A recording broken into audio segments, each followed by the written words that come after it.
Hi, my dear beautiful children in the world. Good morning. உலக சில்ட்ரன்ஸுங்களே வணக்கம். முக்கியமாக இந்த வீடியோ இந்த ஜென் இசட் கிட்ஸுக்கும் 2K கிட்ஸுக்கும் தான் இந்த பதிவு. படிக்க வேண்டிய வயதில் கத்தி தூக்கிட்டு சுற்றிக்கிட்டே இருக்கீங்க. கத்தியை தூக்கிக்கிட்டு சுற்றிக்கிட்டு இருக்கீங்க. பாட்டிலில் உங்கள் வாழ்க்கை போயிட்டு இருக்குது. உங்கள் வாழ்வாதாரம் பற்றி உங்களுக்கு தெரியலை. காலமாய் ஆமாம், உங்களுக்கு ஒன்று தெரியுமா? மிக பயங்கரமான பேரரசுகள், பயங்கரமான பேரரசு, சாதாரண பேரரசு இல்லை, ஒரு 10 பேரரசு அழிந்திருக்கிறது.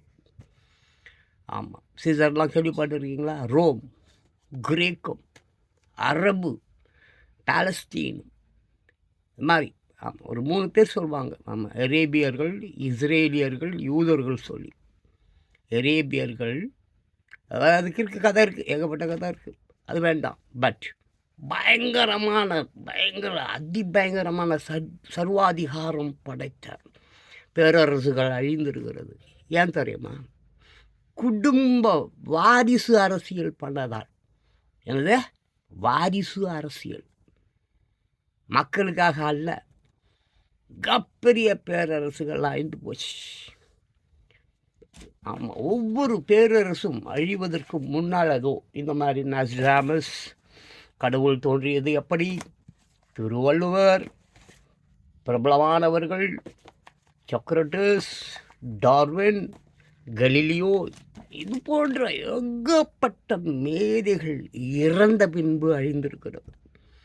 இன்றும் அப்படி தான் நிறைய நிகழ்ச்சிகள் நடந்து கொண்டு இருக்கிறது. எங்கே பார்த்தாலும் சண்டை, சச்சரவு, பிணம் வாட, ரத்த ஆறு ஓடுது. எல்லாம் ஏதோ உங்களுக்கு சொல்ல வருது, உலகம் அழிய போகிறது தான் சொல்ல வருது. அதனால் ஒவ்வொரு போராட்டமும், ஒவ்வொரு வன்முறையும், ஒவ்வொரு முறையும் உலகம் அழிவதற்கு முன்பு அங்கு மிகப்பெரிய சம்பவங்கள் நடந்தது. அது என்னவென்றால் குடும்ப அரசியல். ஸோ இந்த ஜென் கிட்ஸ், 2K கிட்ஸ், இது உலகம். நீ கத்தியை பிடிச்சிக்கின்னு, தண்ணியை போட்டுக்கின்னு, கஞ்சாவை போட்டுன்னு சொத்தின்னு இருந்தான்னு வச்சுக்கேன், வேலைக்கு ஆகப்பட்டு போய் சேர்.